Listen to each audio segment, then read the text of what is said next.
Hello and welcome to another Monster Sci-Fi Show podcast. And guess what? This is a doozy. It's a special podcast. Why is that? Because my friend Mr. Gene's here. Say hi, Mr. Gene. Hi, Mr. Gene. Why are you trying to do this with the Elvis impression? What the heck are you thinking? That's all I got to work with, man. Seriously. I don't mean nothing by it. It's just saying. That's all I got. I like it. It's kind of like Johnny Bravo. Oh yeah! Oh yeah! So finally, we get to do a goddamn podcast together. Yes, my schedules, the gods of my schedule have finally allowed me freedom from IKEA for a day. And we get to do this next week? No. we planned it though. We had a special occasion today. Yeah, well, it's like last week. We hung out last Wednesday. It was great. And then random, just by pure chance that you were off after work and I was off after work, and we talked for a great long time. You got me before I started drinking my coping whiskey. There you go. Which is good. Even better. And then I looked at your score schedule. I'm like, oh, we got to do this. So you talked about the Kingsman greatly, and that's what we're going to be talking about in a moment. So we actually got to see this finally, but you already saw this, but... I really enjoyed it, and I thought, I really wish I'd seen this with the monster, with Monty. The monster. Oh, sorry, that's me. From a certain point of view. Wow, you just call yourself whatever you want to do. I'm a guest star. Oh, and you've been missed. I appreciate that. I missed talking with you. I missed working out with you. I know. So we got to see the Kingsman, and you were right. This was a movie that I did enjoy immensely. It was beyond fun because it's one of those movies that you enjoy the violence when it's done so well, and this movie just is... You're making love with violence. Yes, when you're desensitized like the rest of society, if you can stand kick-ass and not be offended by the blood, if you can stand 300 and go, yeah, give me more of that. Yeah, and then I'm like, when I saw the end credits, and like, oh, that's Matthew Vaughn who directed it. No shit, of course. It makes sense, Kick-Ass, because that's another great movie that I've watched. And X-Men First Class. Class. So I'm like, oh my god, and duh. That was my dumb moment, because I knew very little about it going into the movie, because all I know from any kind of advertisement is that Colin Firth was in it, and he did something with The Daily Show, and he talked about the interview. He looked great, and the little clip that I saw was really good, but I had no idea that it was going to be that good for, as you were saying. Now, don't forget the spoiler warning before we get into this. Oh, sorry. Spoilers. Well, not yet. We're still on the surface yet, but just watch the screen for the indication. No, we're not going to do it like that. There's no screen. So if you haven't seen this movie, then stop listening and then come back to me later. There we go. All right. I'm kind of rushing through this because I have limited time here. Because, again, we never get to do this, so we have to kind of cram everything together. Life just keeps moving. All right. But, for the most part, when I went into this movie thinking about, it's a movie with Colin Firth, who actually gets to kick ass a lot. I never thought it was going to be... He was in Mamma Mia, man, and he was Oscar nominated for the King's Speech, and then this movie, it's like, wow, you've been working out, you've been doing great things. Right. Who knew? Who knew Nanny McPhee was with Machete McPhee. So it was kind of fun seeing a different side of him that I'm sure it was always in there, and it was just the right timing for this movie to come out for him. No one ever asked him. I can do that. Yeah. And it was just fun. And then during the middle of the movie, you were talking, it's like, this is going to be like James Bond Jr. And then I'm watching this, I'm like, oh yeah, here it comes. And it is kind of like James Bond Jr. because the focus is not on Colin. No. He's the mentor who's teaching... He's trying to pass on the mantle. The mantle. Try to do the right thing as a gentleman. Right, and someone whose life was saved by his father, he gets to raise his kid, so to speak, and give him whatever skill sets he needs to become the next Kingsman, which he doesn't, but he does at the end. But it wasn't about Colin, so I was just like, wow, that wasn't something I wasn't expecting, and that was fine. I was happy with the violence, over-the-top violence, that Mark Millar is really famous for doing that in his books, but because it's on the screen, Matthew gets to do that. And I was just like clapping in an empty theater practically, and overjoyed because I relish when something is so well done that you can applaud how stylized the violence was, that you can follow it, and not be lost. You know, more of the times that I watch something, it gets fast paced. Like you were saying, Michael Bay, you really can't follow the action because everything's so close up, so cut together so closely that it's like incomprehensible. But here, the camera allows you the flexibility to kind of go with the action and be part of it, and that's probably one of the best aspects. So I like the movie, and I thought to recommend it for you and our viewers, our listeners out there, because it's a really well-conceived story, and it's solid all the way through. It's a well-written story, a well-acted story, and really well-directed. It hits all the marks. Mm-hmm. It's a damn good film. You can curse. I know. I'm sorry. I'm just. I don't give a fuck. I know. On this podcast, you can. But it's funny to me. I mean, the movie it's not perfect, but it's a damn good time. No, and the fact that one of the high points was Samuel L. Jackson, the character, is talking about this is not a James Bond movie. This is not that kind of movie. The movie is self-aware. Right, so it does that perfectly. And doing so, he kills Colin Firth, which was like... Spoilers! I already did the spoilers. All right, fine. But the point is that he kills Colin Firth before the third act happens. And I'm like, please don't let him come back. Because Hollywood would have done something like, oh, he missed me, or that was my imposter. He got shot in the head. Is he dead? Yeah, that's usually what happens when you shoot people in the head. Right. Says his sidekick who's there. Yeah, and he hates it. I love that. Poor violence. I can't, I don't know. I can't watch this. Yeah. No, turn it down. What? But, which kind of makes sense, because when I was watching the very beginning, when, what's her name, Gazelle, who was played by Sophie Boutella. Yeah, great job. Kills one of the lead agents and slices him down in half, and then she gets the covers and cover up all the dead bodies, and it makes sense because he does.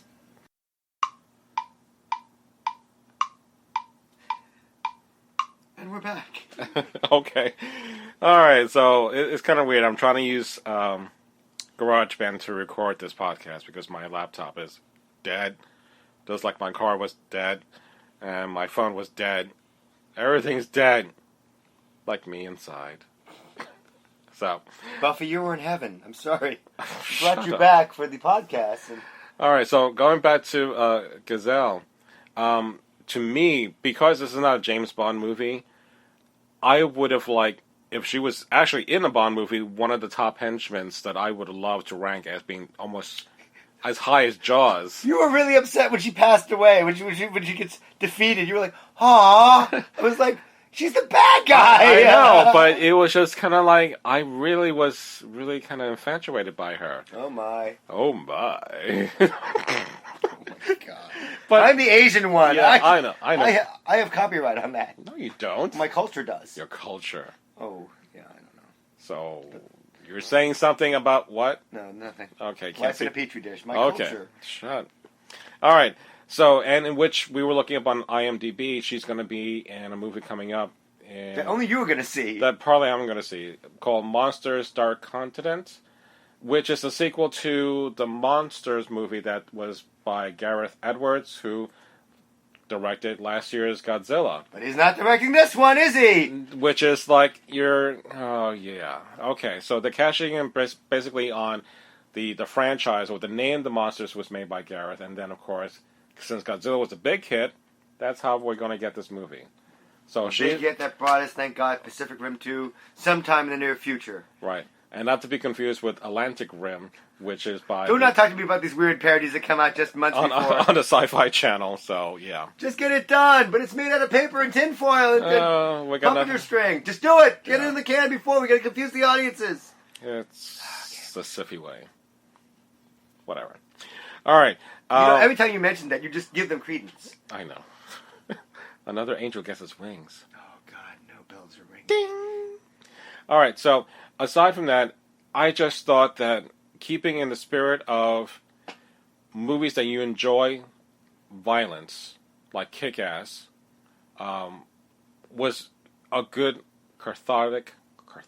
Cathartic? Really? That's the word you're using for this? Yes. Okay. No, because when you're, like for me, if I get really frustrated at situations or really upset, I kind of You want to unload in a church full of biased, racist people. Yeah, and then you were telling me, breathe. Don't forget to breathe. It's a long sequence. Yeah. Just don't forget to breathe. Yeah, and it's a great sequence.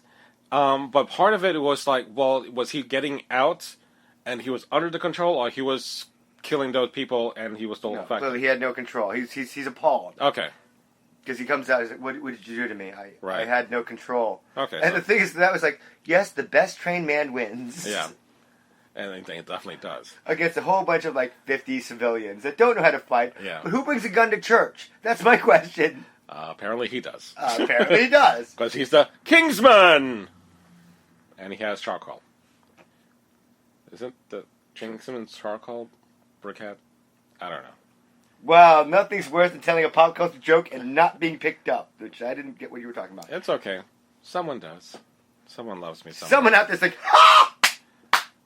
Fiber. Wow, now you've explained that. Yeah, exactly. Family Guy, whatever. The unfunny Return of the Jedi tribute they did. Yeah. Sir is not going to help you now. What are you doing? So the other thing was the cameo was Mark Hamill. Was kind of a surprise at the very beginning, which I didn't buy him really being English. He's working again. It's a good thing. He is, of course it is. We're going to be seeing him as the trickster, I think, this week or next week, finally. He's good job dating the podcast. Go ahead, yeah. No. If you saw the original flashback in the 80s, like I did. It's right there. Right there, so still wrapped in your DVD collection, yeah. Still collecting dust, yeah. So they're bringing his character back again. So that's kind of cool. Yay? It is yay. Because before, when Mark Hamill started doing the Batman animated... Look, I know the Flash has a great rogue of galleries, but the Trickster... Look... I know the Mirror Master, I know Captain Cold, I know Reverse Flash, the freaking Trist... The animated Justice League had a scene in which Wally West was talking to the Trickster in the bar. And he's telling him... Yes, I know... Did you take your meds? No. You're supposed to take your meds, right? Right. I'll visit you in the hospital. Really? That kind of thing won me over. So I would love to see that kind of play out with Mark Hamill. We'll see if that happens. Okay. So, but we're going to see him soon in Star Wars. Say it, yes. Force Awakens in December. Can't wait. And it better not suck. It won't. It better. It will not be the vacuum that the prequels were. It cannot be. So we had that. Michael Caine is in this movie. And do you like his laugh when he dies? He slips into his own original accent. Yeah. Wow. I had no idea you were a Cockney person. Yeah. Which is maybe that's why everyone is in the point that Colin with Firth's character. I forgot his name. Lancelot. Lancelot. The original Lancelot, right. I think. No, it's not. It's not Lancelot. He's not Lancelot. Oh my God! Oh my God! We need to do research before we talk. No. Harry Hart. Galahad. All right. So when he's talking about they use the Knights of the Round Table right. as code names. So they use the whole point of doesn't make a difference your background. You always have this potential to be better than who you are. Yeah, wasn't that convenient? Why did you give up on your studies? Oh, it's always someone else's fault, isn't it? Yeah. And then what the? We're just giving the backstory to build a character. Right. So all right, just get to it. So if he slipped at the very end, that showed maybe perhaps that's his side that he started with. That he was back in those early times. Where he had the Cockney accent and whatever. Yeah. So it kind of makes sense in that sense. Got 3 seconds to live. You may as well talk and But the other thing that there was something else I was going to bring up, and I'm blanking out. You can't do that in a podcast. I guess I can. It's called editing. Okay, so Colin did 80% of his own stunts. Way to read that trivia on IMDb there, Monty. No, I knew that for a fact. What? No. Sure you did.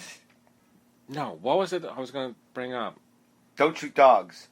Oh, the dog scene. Thank you. The dog scene. That's the one thing that I was more pissed at with the Kingsman, because the final test was that you're going to have to shoot this dog that you had to take care of, which I did not like. I understood the test, and thank God that the kid didn't do that. I would have shot... Unredeemable. Yeah. No, you shot the dog, no. Right, I would have pointed a gun at Arthur and shot him. And if it didn't kill him, then we would know it was blank. So I would have been fine with that, but they took a different road. By saying that he didn't have the balls to shoot. I didn't have a pet during my... I know. I was like, why is that happening? I get, you raised it, you right. love it, it's cool, but shoot the dog.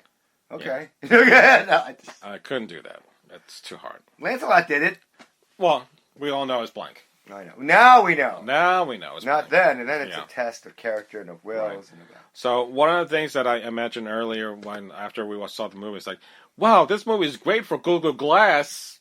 If Google Glass was in production, because and real, and we didn't go with the. It is real. We got the Apple Watch coming out soon. Yeah, it's not the same. I don't think they're going to have. All he does is just touches and down this. Yeah, so you have to have the nerdy glasses in order to look cool, and then in which he has to wear that. But that's fine. I kind of like that whole inserting technology very minimally into a storyline. It's not over the top. It's plausible. So the movie takes place in modern times. It is a beautiful just tale. It's a good adventure. It's a little whimsical. Yeah. But completely believable in today's society. I mean, if anything, I think that's more of an homage to James Bond and spy movies rather than what Star Trek Into Darkness tried to do. Oh my God, you just can't drop Star that. Trek. It's, the Wrath of Khan. No, I cannot let that go. They just made a mistake. It was a calculated risk, and they failed to please you. No, because if that was the case, I wouldn't be talking about it right now. So, I'll let it go. No, you won't. Until the next podcast. Yes, exactly. When you're alone by yourself at 3 a.m. Yeah. So, one of the other things I said, I don't think they need to do a sequel. No, I don't think so either. It's beautiful though. Right, it's open and closed. You have the beginning, the journey of the young kid becoming the gentleman at the end. He saves the day. He gets the ass of the princess, and that's it. You don't have to do anything more. Look, sometimes you just need goals. And his goal was in the end. Wants to kiss the princess first. Just kiss the princess. But if you save the world, you get the end. Yeah. Bottoms up. In the end, and yet Mark Strong, Merlin, gives him the combination. He's like, "Help me open this door!" Like, okay, what's the combination? Here you go. 2625. Ooh, okay. It could have been 6969. Oh, well. But still. And you see the asshole, kind of. No, you just see the ass. Nice ass. Yeah. So, I'm just going to leave it at that. This is something that I would want to see again. But when it comes on DVD, I would buy it on DVD, especially Blu-ray. I will buy it on DVD, and it will sit on my shelf collecting dust. Like everything else. I don't have time. No. I will give you my dollars in the theater, and I will buy it. Which is rare, that we go actually to the theaters, not snuck in like the other movies. We don't do that. We used to, but as older, as family men, you've got a family. You take care of your right. I don't want to go to jail. I take care of I care for my family. I'm too pretty to go to jail. You wouldn't last a day. When I first met Andy Dufresne, I thought that where's the butter going? Oh my! So, but definitely this is a keeper. I think that this is one movie that, in keeping of what Matthew has done before.